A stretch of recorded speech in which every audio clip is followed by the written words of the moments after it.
having a good physical therapist or a good comprehensive cancer rehab program associated with your cancer program is also going to have benefits to your cancer program and or to your health system, depending on what kind of a group you're associated with.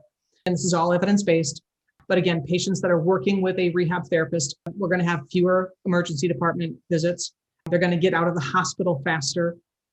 So folks with colon cancers, GI cancers, head and neck cancers, lung cancers, those complicated ones, they tend to get out of the hospital faster. People go back to the hospital less often, either during chemotherapy or after surgery. They fall less. And the data is mixed on this, but there is some evidence that patients who are exercising regularly during their chemotherapy actually stay on their targeted schedule better.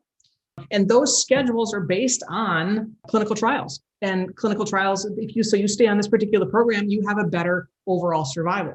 So delivery schedules for chemo is really, really important. Where we think we're having the best bang for our buck is if you are in medical oncology, performance status and ejection fraction are everything to how much chemo somebody can get or what options they have to them. And both performance status and ejection fraction are modifiable. And I say that so often at tumor conferences. Because we can literally in a matter of a week or two, we can improve performance status and you will see a bump in ejection fraction with a patient that can get into your hands and you can get them moving, even if they're 80 years old or 90 years old, or if they have a body mass index of 45, whatever it is. We have talented ways to get people moving. People think exercise has to be, with $100 pair of running shoes, you got to put on tights and you got to go hard for an hour. That's not the case. You can develop a $1 million cancer rehab program for somebody who's elderly, has stage 4 disease, full of bone mets, full of liver mets, grossly fatigued, literally, standing for 3 minutes or walking in the house for 3 minutes, do that 5 times a day, sit to stand from a chair 5 times and do 5 wall push-ups. That is enough to take that person from their level of function being, I have to go somewhere, I can't even be home by myself, keeps that needle from falling backwards. So small pieces, that's exercise, that's rehabilitation. So you got to get out of your head. And I'll tell patients this too, that it's not sweating on a treadmill for an hour. It doesn't have to be that. Moderate means moderate for that particular person on that particular day. So one day it may be, walking a mile, walking around the block, or on a really bad day where they have more fatigue or more pain, or they're bedridden for some reason because of an infection or because of treatment. Moderate exercise may be sitting at the edge of the bed 30 seconds every 30 minutes, or standing 30 seconds every 30 minutes. So there's always a way to get that done. Yep. We've learned this from again, it's all evidence-based, and we are exercising our bone marrow transplant folks. They have all their counts are zeros. That no matter how low somebody's counts go, exercise has still been shown to be safe. Now, obviously, we have to protect somebody from infection if they're neutropenic. We have to protect them from bleeding or falling if they're thrombocytopenic. But there are still ways to do that. So for a physician or a family member to say, "Oh, your counts, you're neutropenic, you should take it easy." No, you're neutropenic. Be careful of infection, but still find a way to get in your exercise today.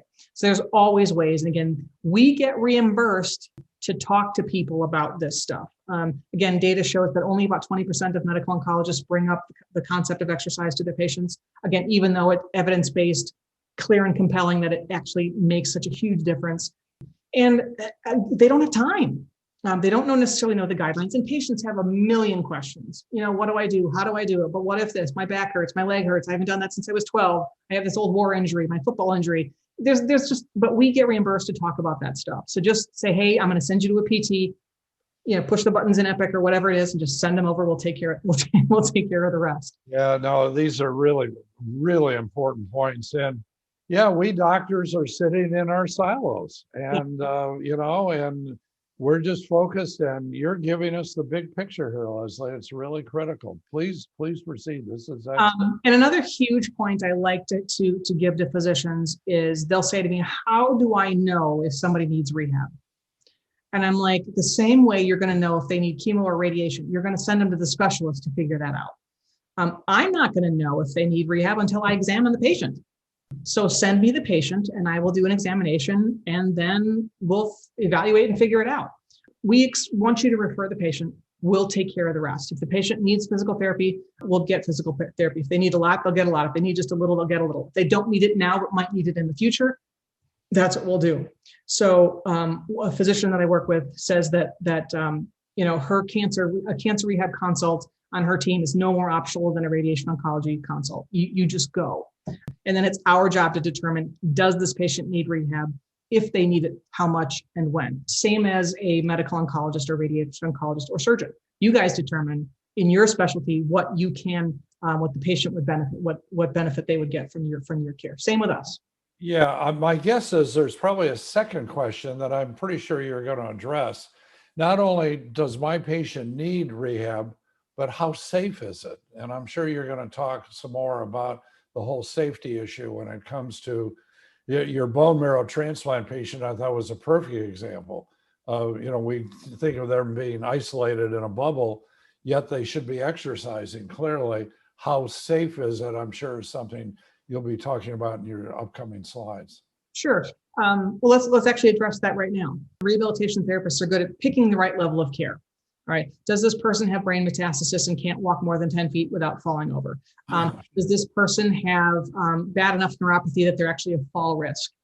Or is this person complaining of arthralgias from an aromatase inhibitor, but they're fine. They don't need me. They need to be out. They need to be working with an exercise specialist or going to a personal trainer. So we can evaluate the patient and pick who is the best person to work with them. Again, this from a safety perspective, the studies all show, and there's the detrimental risk of exercise or rehabilitation to any patient with cancer is minimal to none.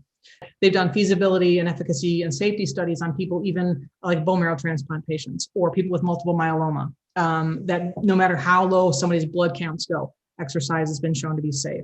Again, it needs to be delivered differently by a exercise specialist, but the exercise itself is safe. Even end of life, even up to the end of last days, exercise is shown to be safe. If it's beneficial, we'll find ways to do that. And for example, end of life, even teaching somebody simply sit to stand from a chair is usually the last thing I'll teach somebody who is got days or weeks to live. Why do you ask? So if at end of life, most of our docs know that junk happens. People get bowel obstructions, they get pneumonia, they get infections, they get a non-cancer thing that lands them in the hospital. Yep. They get very sick, they get treated 4 days later, they get, they're done, they're medically stable again, other than end stage disease. If they can't get out of bed, they don't get to go home. Yep. So I'll teach patients something as simple as sit to stand from a chair will keep your legs strong enough. So if that does happen to you and it's time to go home, that you can get up. And again, that's incredibly compelling for people. So the stronger you can keep people at the end of life, the more options they have and better choices that they have. So they can choose more. Or again, their treatment options may be different. So even something simple like that can benefit both, again, the medical oncology side and the patient side.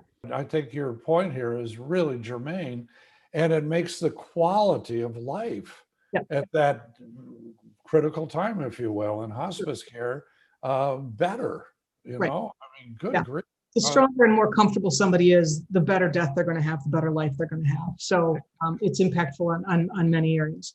So, and then really quickly, just back to the evidence on safety. Again, working with people with stage 4 disease, most of them have bone metastasis. So we'll work directly with either the oncologic orthopedic doc or the medical oncologist, radiologist, whoever, to get a good look at that bone. Usually it's a cortical loss of 50% or more is risk for fracture. But our biggest driver, the evidence says, is pain. So, and a patient is more likely to roll over in bed and fracture something than they are in a rehab program.